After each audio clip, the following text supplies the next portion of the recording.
अस्सलाम वालेकुम। आज हम बच्चों फर्स्ट डे का नेक्स्ट टॉपिक पढ़ेंगे। टॉपिक का नेम क्या है? Surface tension of a liquid. Last time हमने सरफेस टेंशन और विस्कोसिटी की मेन टर्म को डिस्कस किया था, तो आज हम उसको डिटेल में थोड़ा सा पढ़ेंगे। ठीक है, तो सबसे पहले यहाँ पे आप देखो surface tension of the liquid, ये है क्या? बेसिकली ये लिक्विड की प्रॉपर्टी है। ठीक है, क्या है ये? It is a property of the liquid और ये डिपेंड करती है strength of the intermolecular forces. अब हमें पता है कि अगर आप मैटर को देखें ना, सॉलिड, लिक्विड एंड गैस को देखें, जो सॉलिड है उनके दरमियान जो है वो इंटरमोलिकुलर फोर्सेस स्ट्रांग होती हैं। इसी तरह जब आप लिक्विड को देखते हो तो लिक्विड के मॉलिक्यूल के दरमियान में भी बच्चों इंटरमोलिकुलर फोर्सेस होती हैं और वो गैस की निस्बत स्ट्रांग होती हैं और सॉलिड की निस्बत जो है वो वीक होती हैं। क्लियर है?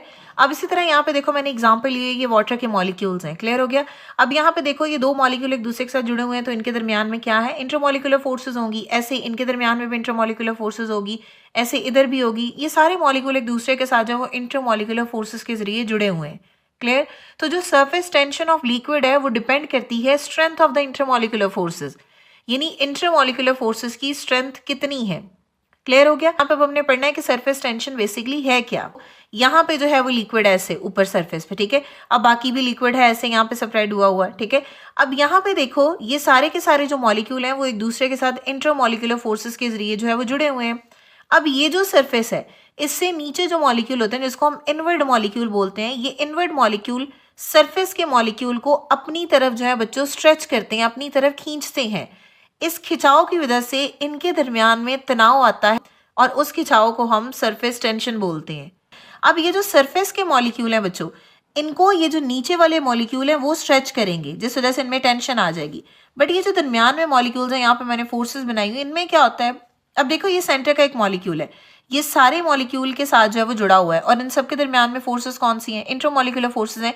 तो ये हर तरफ से इक्वली फोर्सेस जो है वो यहाँ पे डिस्ट्रीब्यूट हो रही हैं। बट अगर आप सरफेस पे देखो, सरफेस पे ऊपर वाली साइड पे तो कोई फोर्स नहीं है ना, जो नीचे वाले मॉलिक्यूल हैं सिर्फ वही फोर्स लगाते हैं और ऊपर वाली सरफेस को जो है वो स्ट्रेच करते हैं।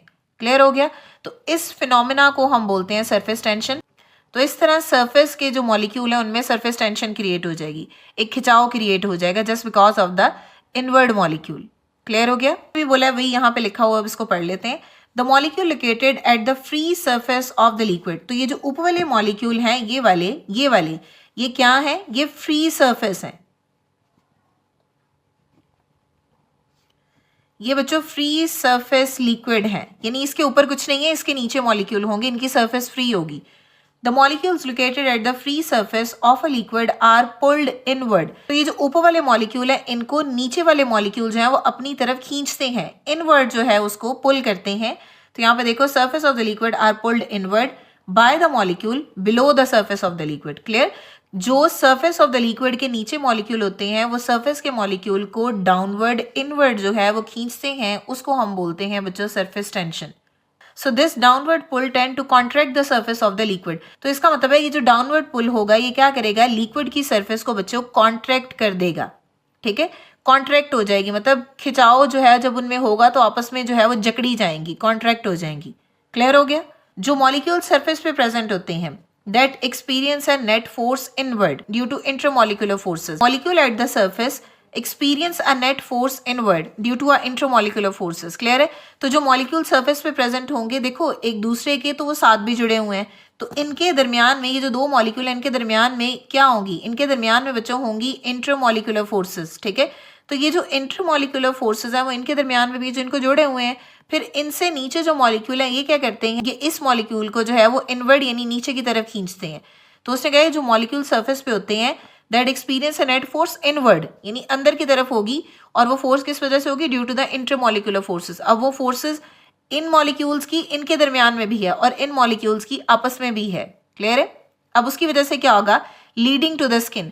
अब होता क्या है बच्चों, जब ये इनवर्ड मॉलिक्यूल जो हैं वो सरफेस के मॉलिक्यूल को अपनी तरफ खींचते हैं तो ऊपर एक जो है वो स्ट्रेच लेयर बन जाती है, ये वाली। इस लेयर को हम बेसिकली बोलते हैं, ये है बच्चों skin, that leading to the skin on the surface. ठीक है, इस वजह से क्या होगा कि सरफेस के ऊपर जो है वो एक स्ट्रेच सी लेयर बन जाएगी, उस लेयर को हम क्या बोलेंगे? वो है बच्चों स्किन। ठीक है, अब नेक्स्ट देखो, तो यहाँ पे क्या लिखा है, liquid tend to minimise their surface area due to a surface tension, ठीक है। और इस वजह से जो लिक्विड है उसका एरिया क्या हो जाता है, मिनिमाइज हो जाता है। जैसे फॉर एग्जांपल ड्रॉपलेट स्फीयर है। अब आप देखो बच्चों, आपने अक्सर देखा होगा कि जब बारिश का पानी जो है वो जमीन पे गिरता है तो वो इस तरह जो है वो ड्रॉपलेट की फॉर्म में होता है। इसको हम बोलते हैं, ये है ड्रॉपलेट। अब इसका मतलब क्या होता है बच्चों, ड्रॉपलेट का मतलब क्या होगा। अब ये देखो, ये है ड्रॉपलेट की सरफेस। तो इस सरफेस की वजह से जो अंदर वाले मॉलिक्यूल्स हैं क्या करेंगे, इस ड्रॉपलेट में सरफेस टेंशन क्रिएट करेंगे, जिस वजह से जो है वो ड्रॉपलेट स्ट्रेच हो जाएगा, यानी वो स्फेयर की फॉर्म में आ जाएगा, ठीक है। तो जो ड्रॉपलेट है उसकी शेप जो है वो स्फेयर की होती है just because of the surface tension. Because जो इनवर्ड वाटर मॉलिक्यूल हैं वो सरफेस के ऊपर जो वाटर मॉलिक्यूल होते हैं उसको स्ट्रेच करते हैं और उसके वॉल्यूम को क्या कर देते हैं, रिड्यूस कर देते हैं, यानी उसको कॉन्ट्रैक्ट कर देते हैं, ठीक है। Liquid tend to minimise their surface area due to a surface tension, जो जैसे इसकी एग्जांपल है ड्रॉपलेट, जो कि स्फेयर की शेप में होते हैं, ठीक है। अब surface tension that influence the various phenomena, तो कुछ फिनोमेनाज हैं उसको हम पढ़ लेते हैं। एक है capillary action, waiting of the surface, formation of droplets and bubbles. Capillary action क्या होता है बच्चों, हम फॉर एग्जांपल रूट है, ठीक है, तो रूट है, रूट से जो है वो वाटर लीव तक जाता है, क्लियर है। आप यहाँ पे वाटर को जो है वो रूट को देते हो, तो रूट से लीव तक जो वाटर है वो कैपिलरी एक्शन के जरिए जाता है, ठीक है। The movements of the water molecule from the roots to the leave is called capillary action. इसी तरह फॉर्मेशन ऑफ ड्रॉपलेट्स है, अभी हमने पढ़ा है कि ड्रॉपलेट की जो शेप है वो स्फेयर होती है। ऐसे क्यों होता है, क्योंकि उसकी सरफेस टेंशन होती है, जो इनवर्ड वाटर मॉलिक्यूल होते हैं वो सरफेस को स्ट्रेच कर देते हैं, यानी उसके अंदर तनाव पैदा करते हैं, जिसकी वजह से जो है वो ड्रॉपलेट स्फेयर की फॉर्म में बन जाता है, क्लियर है। अब बच्चों हम कुछ फैक्टर्स पढ़ेंगे। नेक्स्ट हम देखेंगे बच्चों factor affecting the surface tension. दो फैक्टर्स हैं, एक है टेम्परेचर और दूसरा है इंटरमोलिकुलर फोर्सेस, क्लियर है। तो सरफेस टेंशन जो है वो डिक्रीज होती है विद इंक्रीज इन टेम्परेचर। जैसे फॉर एग्जांपल आप बच्चों किसी भी चीज़ को बॉईल करना शुरू कर दो, आप उसका टेम्परेचर इंक्रीज कर दो। जब आप टेम्परेचर इंक्रीज करोगे तो उसके अंदर की फोर्सेस क्या हो जाएंगी, ब्रेक हो जाएंगी। जब फोर्सेस ही ब्रेक हो जाएंगी तो सरफेस पे वाटर के मॉलिक्यूल तो स्टेबल रहेंगे नहीं, वो क्या करेंगे, वो सिस्टम से बाहर निकलने की कोशिश करेंगे। और अगर सिस्टम क्लोज है तो ऊपर जो लिड लगा हुआ है, जो ढक्कन लगा हुआ है, उसके ऊपर टकरा के तो वापस आते जाएंगे, लेकिन वो एक जगह पे नहीं रहेंगे, ठीक है। तो टेम्परेचर के इंक्रीज करने से सरफेस टेंशन क्या होती है, खिंचाव क्या होता है बच्चों, सरफेस पे डिक्रीज हो जाता है, क्लियर है।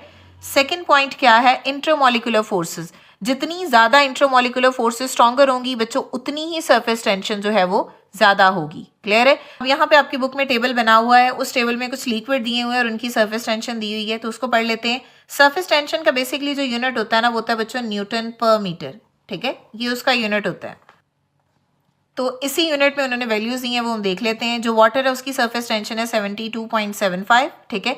इथाइल अल्कोहल की सरफेस टेंशन है 22.75, मिथाइल अल्कोहल की है 22.61, एसीटोन की है 23.70, बेंजीन की है 28.85, कार्बन टेट्राक्लोराइड की है 26.95। अब यहाँ पे अगर आप एक चीज़ देखो तो बच्चों सबसे ज़्यादा सरफेस टेंशन जो है वो इसकी है, ठीक है। सबसे ज़्यादा जो है वो वाटर की सरफेस टेंशन है। इसका मतलब है कि इन सब में ज़्यादा जो स्ट्रॉन्ग इंटरमोलिकुलर फोर्सेस होती हैं वो किस में होंगी, वाटर में। और अगर आपको याद हो, हमने पीछे पढ़ा हुआ है कि वाटर के अंदर कौन सी इंटरमोलिकुलर फोर्सेस होती हैं, ऑब्वियसली बात है हाइड्रोजन बॉन्डिंग होती है, तो इसी वजह से जो है वाटर कंपैरेटिवली स्ट्रॉन्ग होगा। अगर वाटर में इंटरमोलिकुलर फोर्सेस स्ट्रॉन्ग होंगी तो सरफेस टेंशन भी क्या होगी, ज़्यादा होगी। जो अभी हमने पढ़ा कि दो फैक्टर्स हैं, temperature and surface tension. Surface tension temperature के इंक्रीज करने से डिक्रीज होती है, और जब इंटरमोलिकुलर फोर्सेस किसी मॉलिक्यूल में स्ट्रॉन्ग होंगी तो उनमें सरफेस टेंशन ज़्यादा होगी। यहाँ पे हमने एग्जाम्पल में भी देख लिया, क्लियर है। टॉपिक का नेम क्या है, विस्कोसिटी ऑफ अ लिक्विड, ठीक है। तो हमने विस्कोसिटी के बारे में जनरल डिस्क्रिप्शन पढ़ी। ये विस्कोसिटी बोलते हैं कि resistance to the flow of liquid, यानी एक लिक्विड फ्लो कर रहा है, उसके फ्लो में जो रेजिस्टेंस आएगी उसको हम बोलते हैं बच्चों विस्कोसिटी, क्लियर है। तो इसी तरह अब हम यहाँ पे जो है वो कुछ फैक्टर्स पढ़ेंगे, कुछ और डिटेल पढ़ लेंगे यहाँ पे। तो सबसे पहले देखो क्या लिखा हुआ, विस्कोसिटी क्या है, it is a measure of a liquid resistance to the flow. It is a measure of the liquid's resistance to the flow, यानी लिक्विड के फ्लो में जो रुकावट होगी उसको हम बोलेंगे वो है विस्कोसिटी, क्लियर है। It is a property that describe the thickness और स्ट्रिक्टनेस ऑफ द लिक्विड, ठीक है, यानी कितना लिक्विड थिक है, ये वो प्रॉपर्टी है लिक्विड की, ठीक है। तो लिक्विड कितना थिक है उस प्रॉपर्टी को हम बोलते हैं वो है बच्चों विस्कोसिटी, क्लियर है। तो liquid with a higher viscosity are thicker, जितनी लिक्विड की विस्कोसिटी ज्यादा होगी उतना ही लिक्विड थिकर होगा, और जितनी विस्कोसिटी जो है वो कम होगी उतना कम वो थिकर होगा, clear. So liquid with a higher viscosity are thicker, जितना लिक्विड थिकर होगा उतनी ही उसके फ्लो में रेजिस्टेंस ज़्यादा होगी। क्लियर? तो मैंने अभी क्या बोला है, अगर लिक्विड की विस्कोसिटी ज़्यादा है मीन्स लिक्विड थिकर है। जब लिक्विड थिकर होगा तो उसके फ्लो में रेजिस्टेंस जो है वो ज़्यादा होगी। तो बच्चों यहाँ पे एग्जाम्पल है हमारे पास, honey is a more viscous than water. तो अभी हमने क्या पढ़ा है कि जो शहद है वो वाटर से ज़्यादा विस्कस है। जितनी ज़्यादा स्ट्रॉन्ग इंटरमोलिकुलर फोर्सेस मॉलिक्यूल के दरमियान में होंगी उतनी ही विस्कोसिटी जो है वो बच्चों हायर होगी। क्लियर? क्या है? Strong intermolecular forces result in a higher viscosity. तो अगर इन दोनों का कंपेयर किया जाए तो हनी में जो है वो ज़्यादा स्ट्रॉन्ग इंटरमोलिकुलर फोर्सेस होंगी as compare to water. Clear हो गया?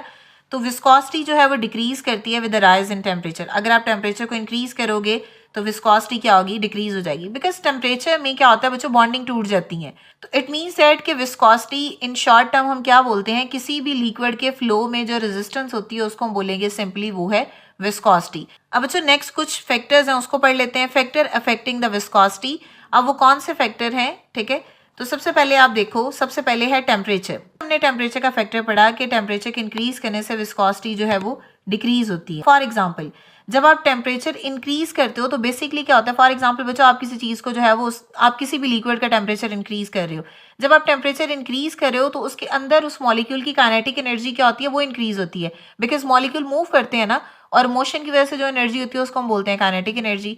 तो जब भी किसी लिक्विड को हम हीट करेंगे उसकी काइनेटिक एनर्जी क्या हो जाएगी? इंक्रीज हो जाएगी। ठीक है, अब जब काइनेटिक एनर्जी इंक्रीज होगी तो मॉलिक्यूल्स क्या करते हैं कि मॉलिक्यूल जो है वो एक दूसरे के साथ जो है वो कोलाइड करते हैं। जैसे फॉर एग्जांपल पानी है, पानी का आप टेम्परेचर बढ़ा दो, जब आप टेम्परेचर बढ़ाओगे तो कुछ टाइम के बाद वो जो वाटर के मॉलिक्यूल है वो एक दूसरे के साथ कोलाइड करेंगे, और कोलाइड करने के बाद जिन मॉलिक्यूल की एनर्जी जो है वो एवरेज काइनेटिक एनर्जी से ज्यादा होगी वो मॉलिक्यूल जो है वो सिस्टम से बाहर निकल जाएंगे। सेम ऐसे ही बच्चों यहाँ पे होता है कि जब आप टेम्परेचर इंक्रीज करते हो एवरेज काइनेटिक एनर्जी मॉलिक्यूल की क्या हो जाती है? इंक्रीज हो जाती है।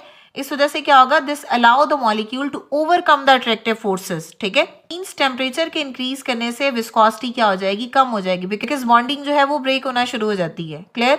तो जितना ज्यादा टेम्परेचर उतनी विस्कोसिटी कम होगी। क्लियर हो गया? अब नेक्स्ट है बच्चों फैक्टर इंटरमोलिकुलर फोर्सेस। जो इंटरमोलिकुलर फोर्सेस हैं वो डायरेक्टली प्रोपोर्शनल होते हैं बच्चों विस्कोसिटी के। क्लियर? तो जितनी इंटरमोलिकुलर फोर्सेस स्ट्रांग होंगी उतनी विस्कोसिटी जो है वो क्या होगी? ज्यादा होगी। तो stronger the intermolecular forces greater the viscosity of the liquid. जितनी मॉलिक्यूल के दरमियान इंटरमोलिकुलर फोर्सेस स्ट्रांग होंगी उतनी ही उसकी जो है वो विस्कोसिटी ज्यादा होगी। अब रीजन देखो, तो जिन मॉलिक्यूल के दरमियान में बच्चों इंटरमोलिकुलर फोर्सेस स्ट्रांग होंगी वो मॉलिक्यूल जो है वो फ्रीली मूव नहीं कर पाएंगे। जब वो फ्रीली मूव नहीं कर पाएंगे इसका मतलब है कि उनके फ्लो में रेजिस्टेंस है। क्लियर है? तो ये देखो, अगर स्ट्रॉन्ग इंटरमोलिकुलर फोर्सेस होंगी तो विस्कोसिटी लिक्विड की ज्यादा होगी। इसका रीजन क्या है? Because liquid molecule can not move around each other freely, और यही वजह होती है कि लिक्विड के फ्लो में फिर रेजिस्टेंस जो है वो इंक्रीज कर जाती है। Stronger the intermolecular forces greater will be the viscosity of the liquid. I hope कि आपको क्लियर हो गया होगा। अगर स्टिल कोई भी क्वेश्चन है तो आप कमेंट कर सकते हैं। नेक्स्ट वीडियो तक के लिए अल्लाह हाफिज।